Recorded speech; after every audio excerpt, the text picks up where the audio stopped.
Welcome everybody to the Probate Mastery Group coaching call. So this is the first one of these we're recording. We've had a couple calls over the last couple weeks. As a little housekeeping issue, if you're taking the Probate Mastery on Demand course, if you didn't get all the handouts, not every single video has handouts and supplemental copy under it, but some of them do. So if you're wondering why the hell didn't Chad give me any handouts, you probably overlooked them because you didn't scroll down after watching the video. And the invite to these calls was one of those things. That's what made it pretty clear that people were overlooking those. So I'm looking at better LMS platforms just to do a better job as we rebuild the more permanent version of the course. But Kat, anything you want to cover before we get going today? Anything you need to say to everybody? I'm going to drop a link in the chat to everyone right now. If you aren't in our broader group, Estate Professionals Mastermind, get in there. Kind of prowling around on LinkedIn to try to get more attorneys, fiduciaries, financial planners, all the vendors that you might want to network and learn from outside of the specific real estate space to build your vendor team. It'll be a much broader group than just real estate agents and investors. So get in there. Yeah, and I owe you an intro. Like, you guys probably know me from the course if we haven't met already. I've worked with so many people, I just assume I know most of the faces on here. But if you haven't watched the course yet, my name's Chad Corbett. I'll be the guy teaching the course. And my right arm here is Kat Wagner. So I don't even know we haven't been able to find a job title that fits Kat. She grows too quickly. But Kat's an amazing part of this and someone that really helps with everything that I do. So thank you for being here, Kat. And you guys will get more. I'm the administrator. Yeah. So who's got something? Who needs help today? Anybody have any questions, wins, challenges? I have a question.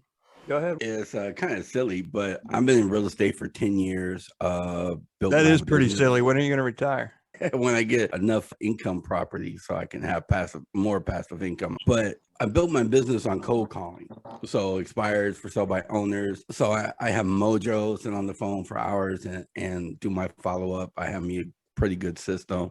But for some reason, it's like I have 1,000-pound weight when it comes to calling probate leads. Now, this week, I've been making more, but I don't know if it's because they're going through the hardest time in their life. And I had issues when my father passed away, and it's keeping me from interacting. But I know if I interact with people, I present value. So I need to get through that call reluctance that I never really experienced before.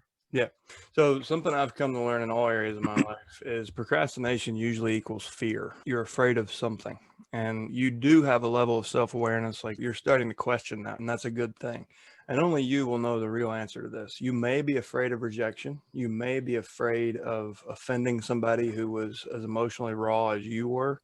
Like, you might be drawing a connection and projecting the emotions from your past onto your prospects, and that's creating a block for you. Like I said, only you can really pull that out. But those are my assumptions. Like, you're probably blocked because you think I'm gonna hurt these people, and you're afraid of actually inflicting fear when you're trying to offer care and help. I don't think it's fear of rejection. If you're using dialers, you've built thick skin in real estate. Exactly. Like, you've taken your licks. So I would say it's the latter. You are probably identifying as the prospect and projecting those past emotions onto the present prospects, and it's not serving you or them. Because if you can't speak with them, how the hell are you going to help them? So look at you, like, challenge yourself and say, listen, is this fear serving anyone?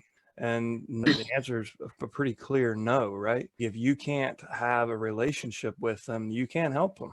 And so that it's fear is rarely ever healthy. Like, and we evolved past that point a long time ago. So run toward it and say, okay, I'm going to recognize this when I have this feeling. And and however you process things like that. But I would almost bet that's what's happening. You're empathetic to who you used to be. But remember, you weren't there to help you. Like, the who you are now, the skill set you have now, wasn't there to help. That's why it was painful and scary and not a great memory, it's never a great fun thing for a family to go through this. But when they have a leader by their side that can say, hey, just let me take 90% of this off your shoulders, then it's a whole different experience. And think about that. How would you have felt if the current William May could go back and help that William May when he was in that deepest point of distress and turn that into fuel? Point. Something else, like something, I don't know if Fed's on here today. We've got enough people I can't see, but something I challenged Fed to do last week was go out. He had some blocks too, and not just on prospecting, but just on the general activity required to run the campaign. And he's overwhelmed himself. He bit off. Was very ambitious, gotten himself into a point where he's got a little more than he can handle. My advice to him was go out to 2031 Fed and write 2021 Fed a letter. And it's a pretty magical exercise because it makes you associate yourself with the man you want to be, the man you're becoming. And rather than sitting here today saying, I this, I that, you need to be thinking like the guy 10 years from now that is retired, that does have a passive income that quite frankly, he feels damn guilty about because it's way bigger than he expected. Stay in that mindset and make that your motivation. So 2031 William May needs to sit down and write a letter to 2021 William May today and say, man, I just want to let you know, no matter how embarrassing, how tough, how hard you had to work, let me tell you what I spend my days doing. Let me tell you how many zeros are in my bank account. Let me tell you about my rental portfolio. Let me tell you how my wife looks at me every evening when I come home because I only worked 3 hours and we're still making 7 digits. Whatever that is to you, like tap into your heart and say, what kind of man will I be in 10 years? Get yourself in the mindset of that man and then write the letter backwards. And what's really interesting about this, it will reveal things that you need to do the way you need to think that you really won't uncover other than through like deep meditation. But like in order to have 100 rental property portfolio, you have to act and think a certain way. And this letter will bring some life to that. And this isn't like a one-time thing. Like you can always revisit that letter and amend it because it's life changes, right? Like what we want, our hopes and dreams, we amend them all the time. So I do this probably once a quarter. I'll sit down and renew that letter. A digital time capsule. Yeah. And it's capturing the mindset that you believe is required to be the man that can clear the bar you're setting. And then when you feel like you're going to bother somebody or you're going to hurt somebody, go like consult with 2031 William and be like, hey man, if I keep thinking this way, what do you think happens? You have to be empathetic and you have to let them vent. Maybe I'm afraid of that because it's going to bring back my past of when my father passed away. I was going through foreclosure. I had a divorce. All that stuff was hitting me at the same time. And I had a nervous breakdown and it changed me. I keep life simple. If anybody that I deal with, even clients, if they're like have issues with emotions and stuff like that, I say, hey, it's nice working with you. Let me refer you to someone else that maybe can help you better than I can. That tells me you've done some work. Like you've already wrestled your damn ego to the ground. That's apparent. Right. Now, you use the term nervous breakdown. So do you feel like you processed and moved past those emotions, or did you repress those emotions? No, I think I let them go. It's just I'm a caring individual. So because the way you opened that story, you said, I think I might be afraid of uncovering or opening those feelings back up. So it's the reason I asked the question I did. If you processed those and moved on, that's really illegitimate fear. If you knowingly repress those emotions, then it's a legitimate fear. You may open Pandora's box, but it seems based on your level of confidence in telling the story and your level of self-awareness, I kind of doubt you repressed the emotions. I would say you did the work and dealt with them. Right. Somebody got their background on. So was it Rebel? You had something to add? I'm glad to be back. You're back on your here, looking and ready to learn more from you. You know how I am. I've taken what taught me before and applied it, and we've done really well. I have people amazed at the service that we provide. Playing with buttons, trying to figure out my phone how to get you back up here, and I don't know what I touched, so sorry. All right, well, Cindy, you had something to share with. Yeah, I just want to put this out there too. I'm 61 years old. I have 4 children, been divorced, been through domestic violence, been through a foreclosure, been through bankruptcy, been through the crash of the real estate, and I am taking care of my 91-year-old mother that does not like me one iota. She and I had a blood pressure raising argument earlier today, but it's necessary because that's a chapter that I'm in. Somebody needs to take care of mom. And when I left Tampa Bay area to come do this in Collier County of Florida. It's a total different animal down here with regard to how things are done. And everybody that I have worked with, they say it's the compassion. They came to me from a rainmaker that was a pushy car salesman, and that was their term, not mine. And I do what I do. I walk people through whatever path they have to be on to get to where they want to be, whatever that looks like. And it makes me appreciative when they say that we love the way that you work. We love the way that you hold our hands. We love the way that you walked us through a very difficult process. So just keep the compassion out there and know how you are touching others when you have that compassionate heart from where you felt you were in whatever shoes you were in at the time. That will come forward with your compassion and empathy. It will, in the right time, as long as you're not afraid of it. I give you props, Miss Cindy. You have a lot on your plate and you're still pushing forward. So That's it right. makes me feel silly. Everything I went through has been a while back. So yeah, but I do have compassion when I try to help people, and I try to go above and beyond because that's my fiduciary duty as a listing agent. It'll pay off. I now have a $905,000 contract. I've never had a contract that high in my life. Yeah, you do. Good work. Good for you. Man, is that awesome. All right, we've got a hand raise here from Penny. Yep. So I just wanted to say that I got my first listing from the probate website. So that was awesome. Awesome. Yeah, that was exciting. So tell us how that went. Like they researched you for a while, reached out immediately, reached out later. So I have a Facebook group where people can post their estate sales. So I asked her on there if the house was going to be for sale, and she said eventually. So I went to the estate sale. We're furnishing 2 Airbnbs, so I'm always looking for interesting things. And while I was there, I gave her my card. I asked her if she had an agent. They said, yeah, they had an agent they were going to use that was a friend of a friend. And I said, here's my card. If you do need anything, I specialize in probates. My mom has an estate sale company, so I know how everything works. And then when I got home, I just sent her a quick little message with the probate website. And then she messaged me the next day and said, we want to hire you to sell the house. Wow. And I went and picked up a key, and that was it. Never even did anything besides that. You've done a lot. Like you've done a lot of legwork to get to that point. Oh, yeah. So I had forgotten that you and your mother, that you had that business before. That is an incredibly good idea. If you didn't take a note in the last minute, you just missed a hell of an opportunity. We should all be hosting our community estate sale platform as a Facebook group. Yeah, it's pretty simple. I don't really have any group rules. I just don't let other real estate agents into my group. Yeah. I don't really have any rules. But as far as what the consumers should expect, are they listing things for sale in there, like a community yard sale? Yeah, so I'll let them list anything, actually. If they have a AC repair company or anything like that, I let other estate sale companies come in and post their sales, different things like that. And then the only people I keep out are I let them in, but I don't approve their posts, are the wholesalers, the people looking for that. So I reach out to them privately and let them know that I'm a real estate agent and I get wholesale deals. So I'm looking for a lot of opportunities within this group, right? So obviously I'm looking for people that want to sell their houses and are coming in to post a moving sale or something like that. And then also to network with wholesalers, different things like that. And the only person I don't let in is another real estate agent. My house.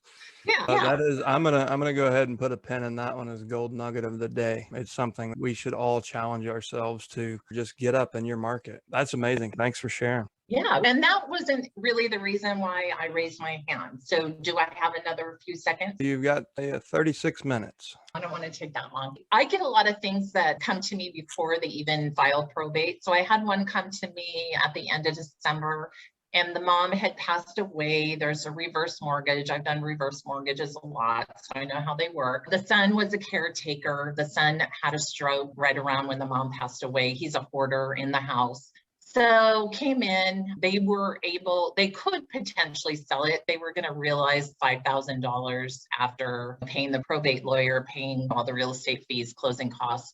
And they decided they wanted to sit on it. So obviously I gave them a listing agreement for 6 months. So that'll keep the son in the house for 6 months.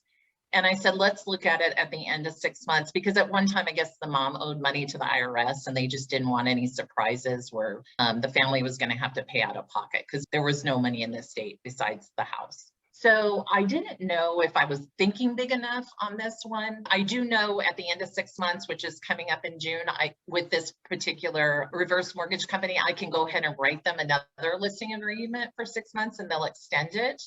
But I'm just thinking, I told the family, let's just wait till the end of 6 months and see where the property comes in at. Because I need to touch base with the brother or the son that's the executor or would be the executor if they filed. Where is that magic number? Like, where would you sell it? If you got $20,000 over what is owed or what could be netted, would you be able to sell? But am I thinking enough out of the box? So I'm going to admit I was messing with trying to get the Zoom control so I could manage everybody. Okay. It's a reverse mortgage.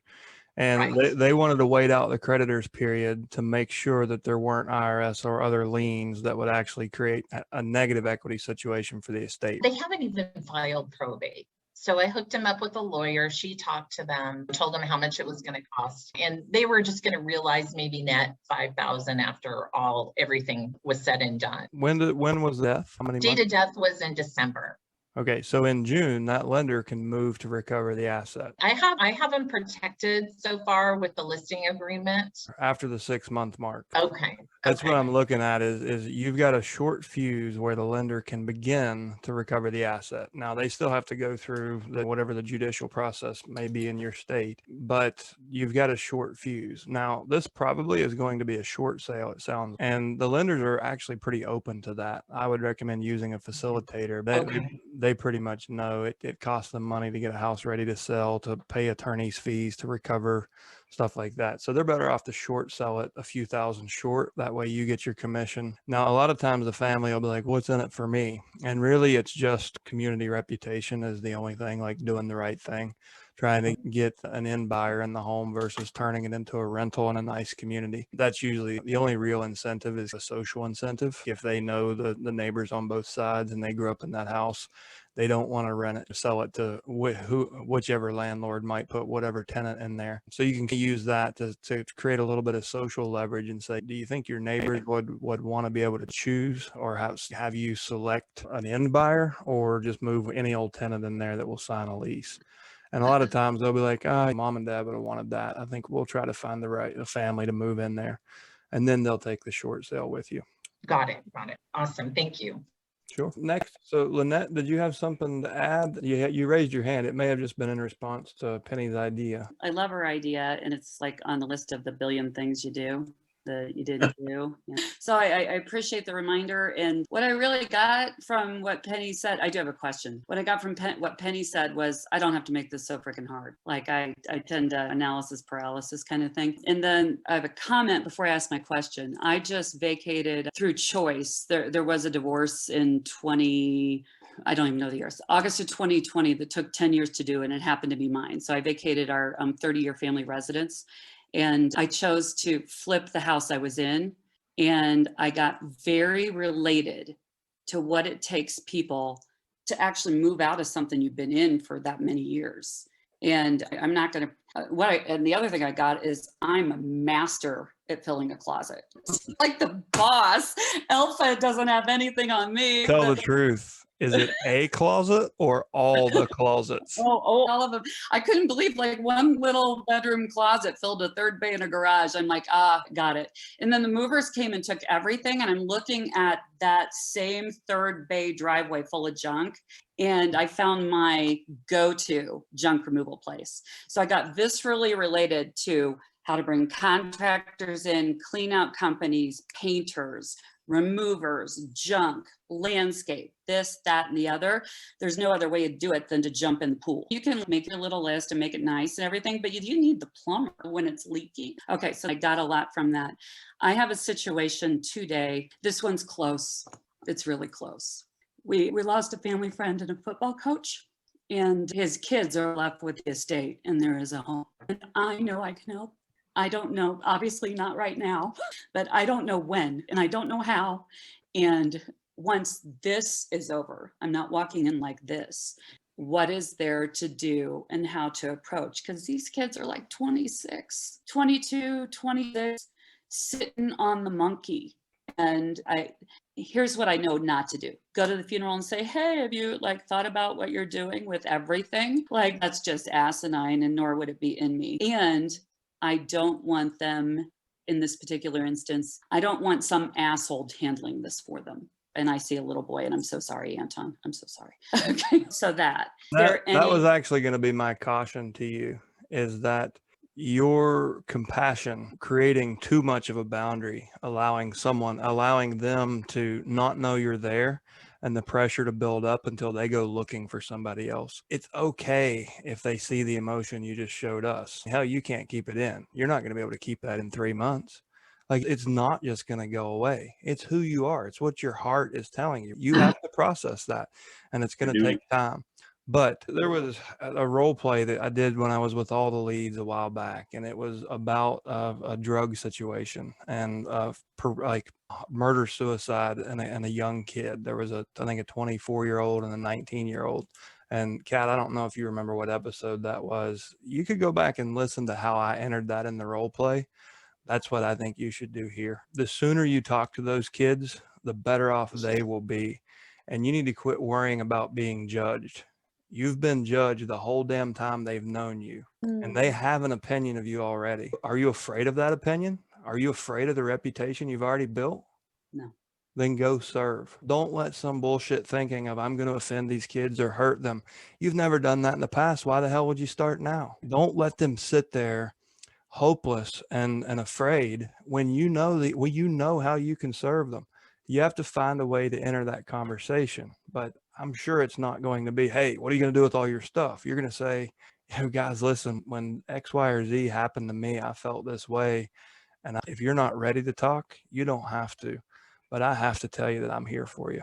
And it's first as a friend. But if you need anything else, if you need help handling the estate, I have lots of experience. But I have to come over and tell you that I'm here for you. And don't worry about losing the deal. You're not going to. You got that deal a long time ago.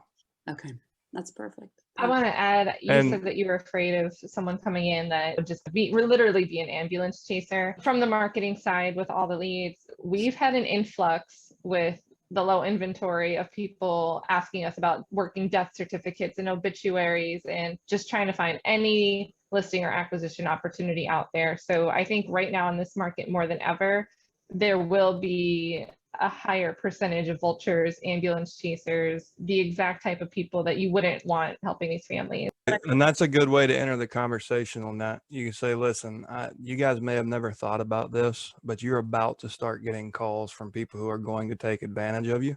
And I just want to let you know that I've been your friend for a long time. I won't ever pressure you to do anything, but I'm doing you a disservice if I don't let you know what to expect. Just like what you would tell a client when they let the listing expire, right?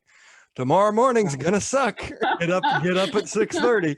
So, but that's a great point, Kat. And just let them know, listen, this is why I'm bringing this up so early. And what I just got related to is there's really no way to know comprehensive circumstantially what's there. I know there's a real estate asset, and I know he probably has a teacher's pension and things like that. So the other thing that came up is these are kids. Maybe there's an opportunity to run some interference and help them organize the carry on some of this while there's more than one way to skin this cat, and I have a bigger commitment here. So I like what's presenting, like how I can come to the table and make sure people are loved and fiduciary above all. Look how wide and ambitious those eyes are now. No more tears.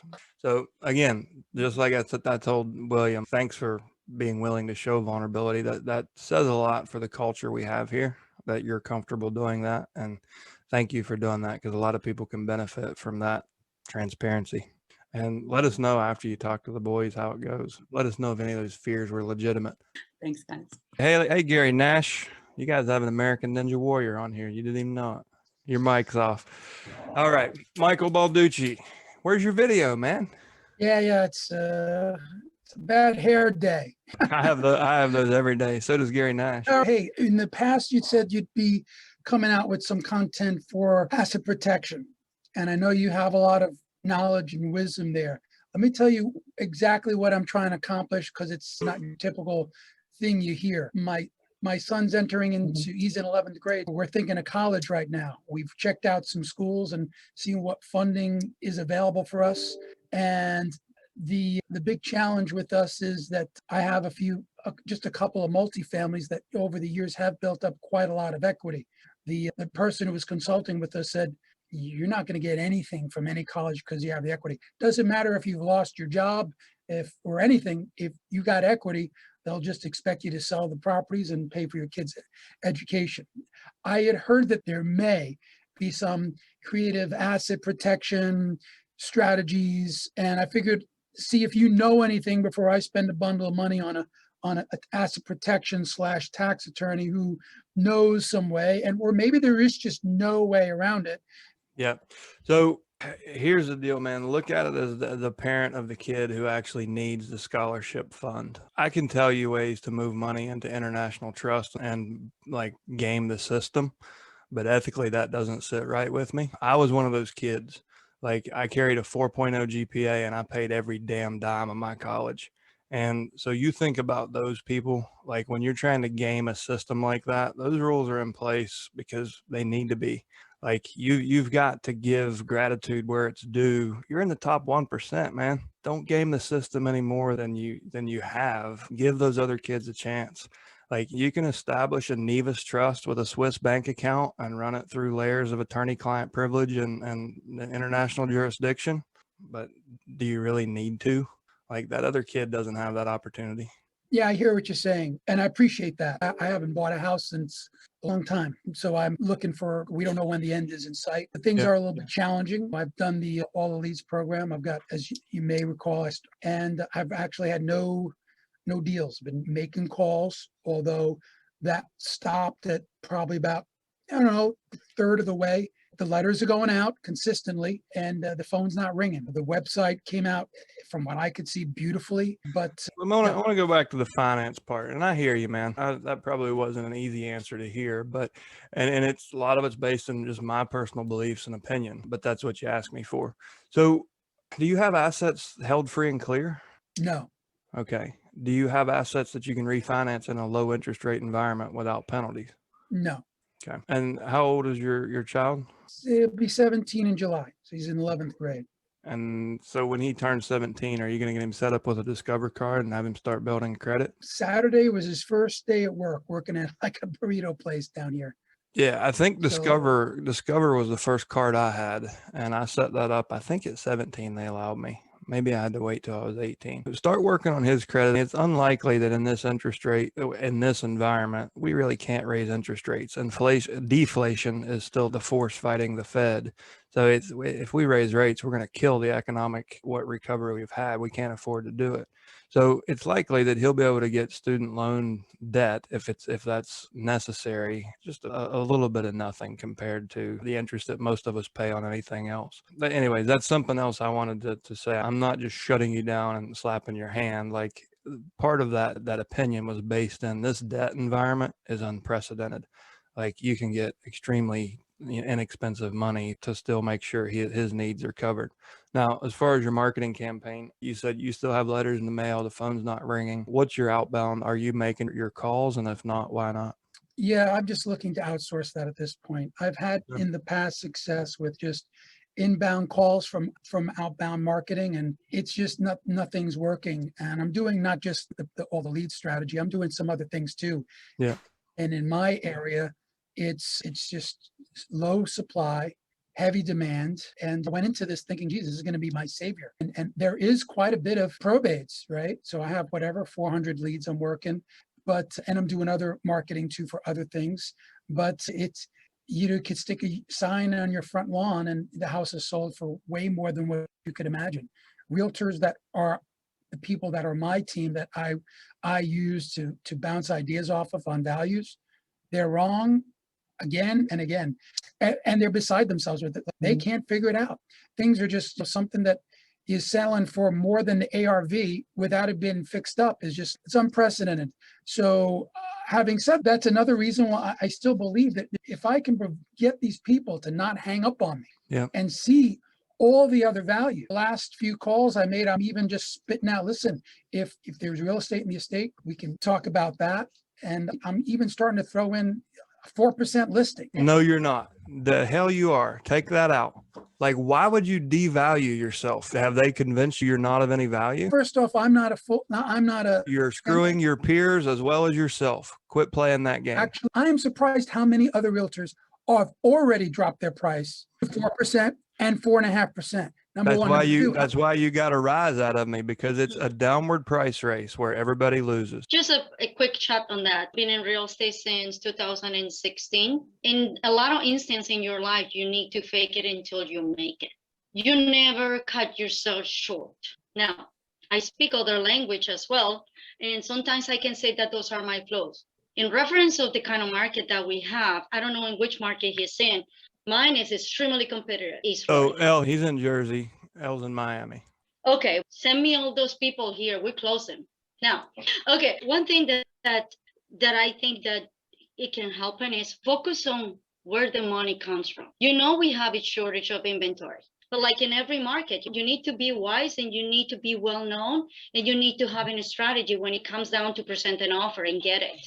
Don't let yourself down. Michael, you and Elle actually have similar business models. You may want to connect offline. She's a firecracker, so you be careful. So look out. William, go ahead. I'm out here in Los Angeles, California. We have crazy competition.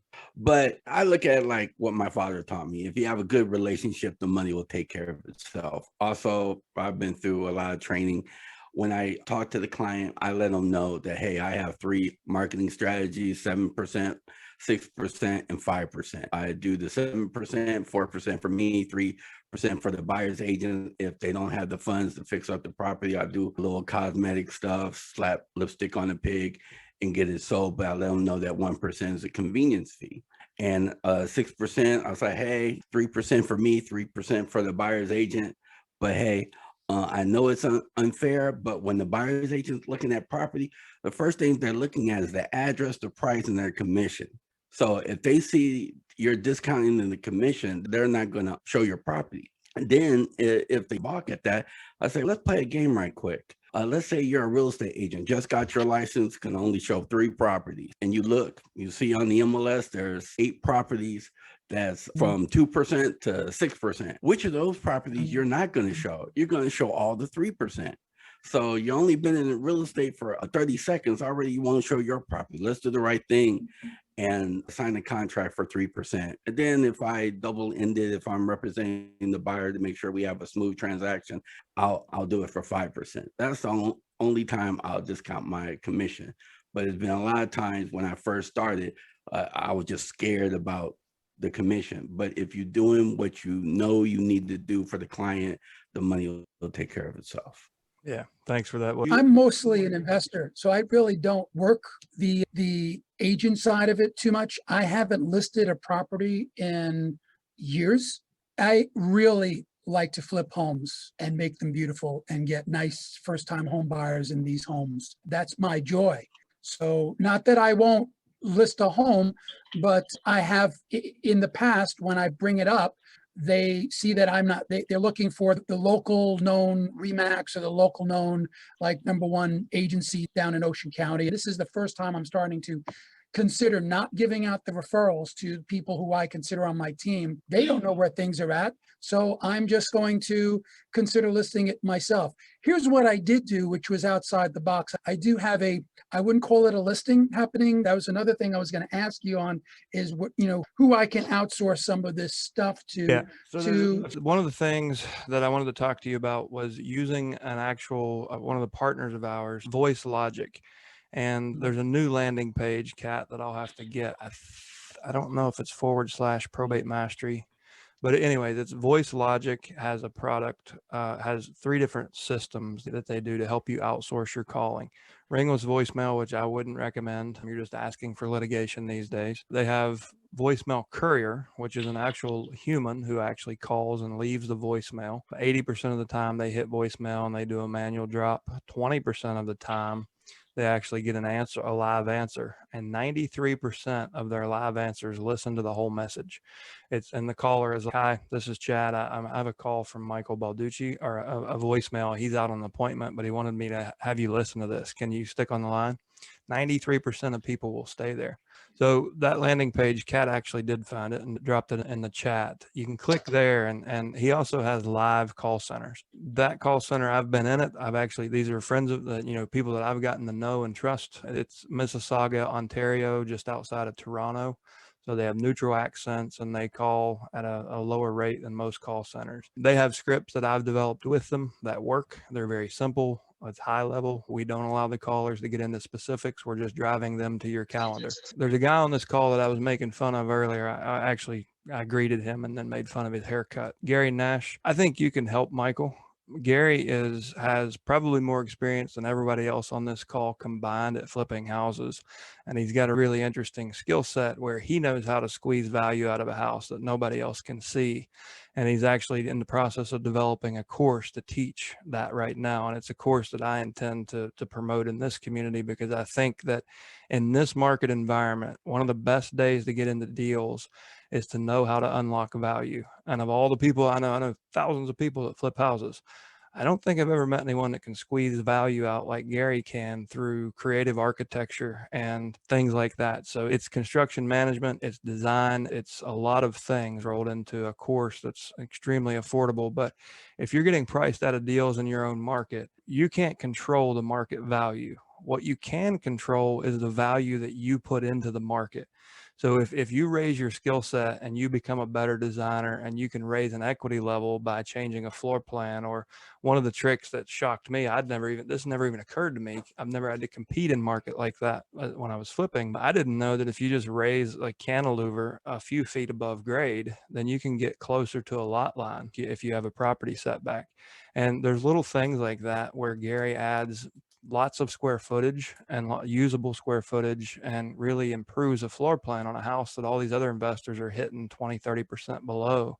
So Gary, say hello and let people know where they can learn about your course when it's ready. Thanks for the pitch. Golly. Yeah, no, we're hoping to launch this week. We're doing the pre-launch. Oh, nice. We got to catch up, man. Yeah, that's why I jumped on here. So I was hoping to catch you, let you know, give me a call after this is said and done.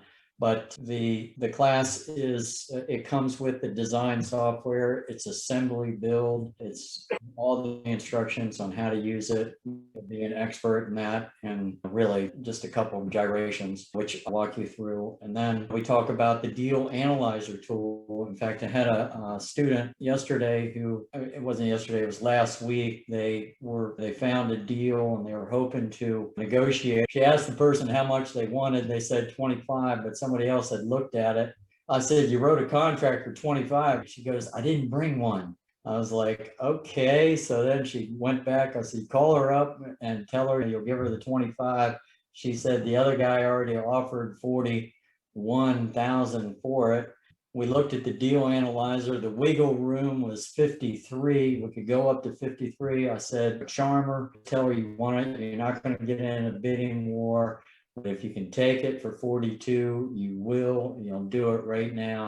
And she got the deal knowing that we had that wiggle room. I told her, push came to shove, go ahead and spend 45 if you have to. But so she picked up the deal, and I helped her put together a real value add. It was 900 square foot, 3-bedroom, 1 bath. We've converted it into a 3-bedroom, 2 bath with a master suite. Nice looking. I mean, literally yesterday or 2 days ago, she went and drew it. She put together, some drawing. She sent it to me. I gave her some ideas. We tweaked it.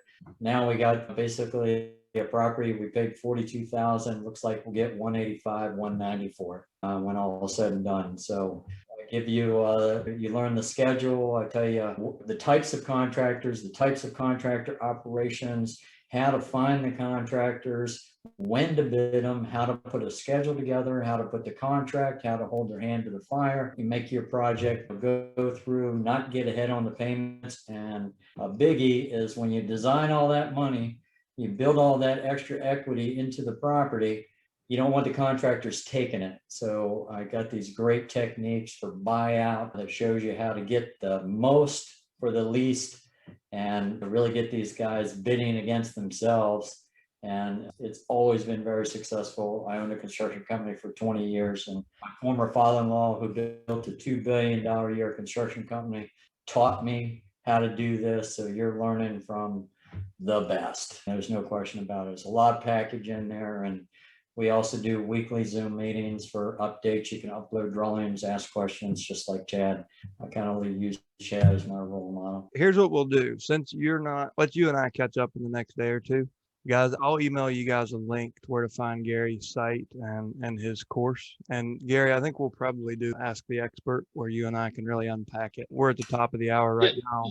Michael, I did remember my other idea. And one thing I'd like for you to try in your marketing, since you're not getting the response that you need and you're looking for an inbound response, an idea that I've been sharing with folks and they're getting into play is, what if, and very similar to Penny's idea of having a Facebook group and telling people to go look there for an estate sale resource. What if you weren't marketing as a realtor? What if you could get your probate attorney to show up every Wednesday at 2 o'clock or whatever time that might be to do an actual Zoom meeting in your community? So instead of the call to action being, I'm an investor, I can do this, I can do that, or I, say, listen, my name is Michael Balducci.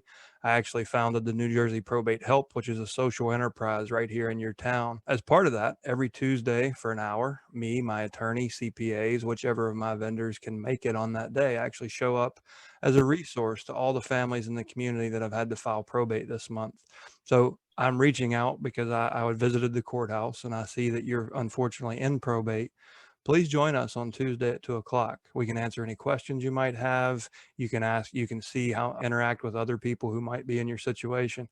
But instead of trying to drive them to a commitment with you, like a phone call or an appointment, try to soften that up a little bit. In your market, it might really be a good and effective contrast where you're driving them to the soft commitment of, come to this community service call.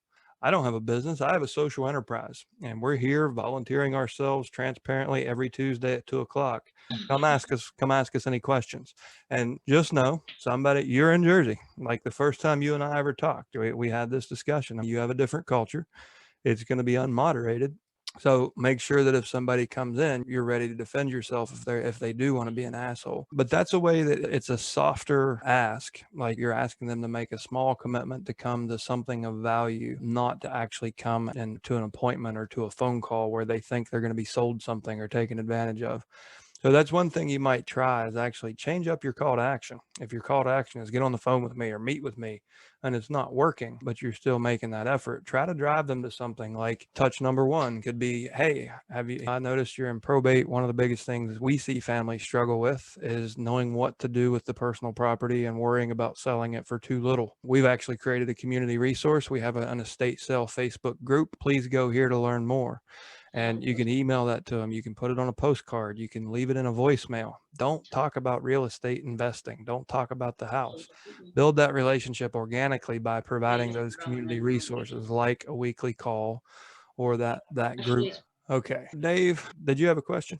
I do. Right now, I've got a deal that I'm coordinating everything for a couple, and like, we're getting bids for redoing their siding, multiple biddings for landscaping. We've got bids out for flooring, as well as repainting the whole house. And I've got a contract with them for listing the property. My wife is one of the team admins, and she's also got her interior design degree. So, I mean, she's pretty much kind of taking care of most of it. One of the things I was wondering was, though, is everyone else doing things with a separate contract where, because right now I've got a listing agreement, but obviously we're not on the market because everything's being done. So I wasn't sure if I should have a separate contract to make sure that side of things that we get paid if they were to decide to cancel the listing. I just want to be clear. Are you paying for the construction and the design, or are you GC? No. What's your role beyond brokerage? We're being general contractor, basically, and coordinating it. Absolutely should get contracts signed before you put $1 in it. Oh, we're not funding it, so The Right. sellers are But funding it, if the state. you see, you're doing that for compensation, right? Like your cost plus. Not as of this time. This is only my second deal. Okay, So so the you're playing the role of general contractor as a value add because they decided to list with you. Correct. Are you doing it in such a way that you're not violating license laws? Yes. Okay, so you're a concierge, not a contractor. Yes. Yeah. Have you done that before? Have you managed that? Not on this scale. Small stuff, yes, but nothing like this. Here's what I'd like you to get signed is a hold harmless. If you're not being directly compensated for that service, you might trip up, man. It's not hard to hire a sub that talks a good game. Ask Gary Nash. A lot of contractors and subs, they'll tell you exactly what you want to hear. And by the time you realize it was a damn lie, it's too late. So I would have talk to an attorney or somebody, but I would want some sort of a hold harmless if I were going to step into that role, because you're taking on the liability of a GC without the compensation of a GC. And it's a hell of a good gesture. And it's a huge value add, but it's also, it could be a liability for you. So if you're not going to be compensated as a general contractor, you probably don't need a contract. But I would get them to sign something that says, here's the scope of this limited service. Here's an acknowledgement that I am not a licensed contractor and will not be compensated directly for this. And here's a hold harmless in case I fuck up, because who knows what might happen. Phillips, if you're talking to us, you're muted. It looked like Will had something to say. Gary, do you have any? One thing, Chad, one thing I was listening to Michael and of course some other things other than talking commission. The biggest thing that I found out, as you said, we're down here in the market. We have about 1.2 months worth of inventory. It's actually absolutely horrendous, where an untrained monkey could sell a house in 7 days. The biggest thing that I found is to show what our value is. I was listening to you on a couple things. You're talking about your added value, people go to Nordstrom not because it's the cheapest place in the block. It's because of the service, because of the value they feel they get. We get more than the average agent out here. And I'm not playing that chase at race to the bottom. So one of the things is I know my numbers, I know what we do, and I show the value, and then they see how it could actually cost them not going with us. We have the different options and the different things with that. So I don't know if that helps Michael or not. Yeah, so the link that Kat shared, and hopefully Michael watches that. I think I said this in there. One of the most powerful quotes I ever had in my brokerage, the brokerage side of my career, was price is never an objection in the presence of value. And it's finding ways to continue to add more value instead of playing the price game with the other agents. And it gets a rise out of me, because every time somebody does that, everyone else has to defend against that. And it degrades the service and the industry as a whole, in my opinion. So just keep finding ways to do more of the things like we've been talking about on this call. Start a Facebook group, do something of value to get attention. And when someone asks you to lower the commission, look them in the eye or be like, that's interesting. What have I, just so I understand, what the hell have I done to devalue my reputation in the first 30 seconds of our relationship? And they'll be like, oh, I didn't mean it that way. And they'll start to backpedal, embarrass their ass. And you'll create a neural pathway that's, oh, don't go there again. And I do it and they never bring it up again. It's, oh, that's interesting. So what it is about my personality that made you discount me in the first 2 minutes of our relationship? And be direct, but you're establishing a boundary and they won't bring it back up because they're afraid of getting their hand slapped again. So there's lots of little tricks like that where you can create boundaries, and you don't have to really defend your value, but give them an opportunity to understand what value you really provide, because they're really operating in their default mode network. These other realtors are out there saying, I'll reduce my commission, I'll drop my pants if you'll let me come see your house. And they've created this pattern of thinking, and that becomes part of the culture and part of the industry eventually if you don't defend against it. So they're expecting, oh, I'm going to beat this guy up. It's, just like if you go to a market in Mexico, you're expecting that guy, yeah, I can get that for half of what he's asking, because that's the market culture there, right? And that's what happens when any professional starts reducing their fees like that. They create this market culture that works against them, and it almost never works. If anything, we should be raising our price. Thanks for coming back to that, guys. Listen, I'm 11 minutes late, but we were having a fun conversation, so this guy is gonna I'll have to fall on my sword here. I'll try to figure out how to get these to stream to in our Facebook group next week. Thank you guys so much for being here. I've seen a lot of familiar faces, a few new ones. If we didn't get to you, sorry, we could probably be here for hours. We'll do these every week. Save it into your calendar. It's 3 p.m. Eastern time. Thank you guys so much for being here and being part of our community. And we'll talk to you next week. Thank you, Thanks, guys.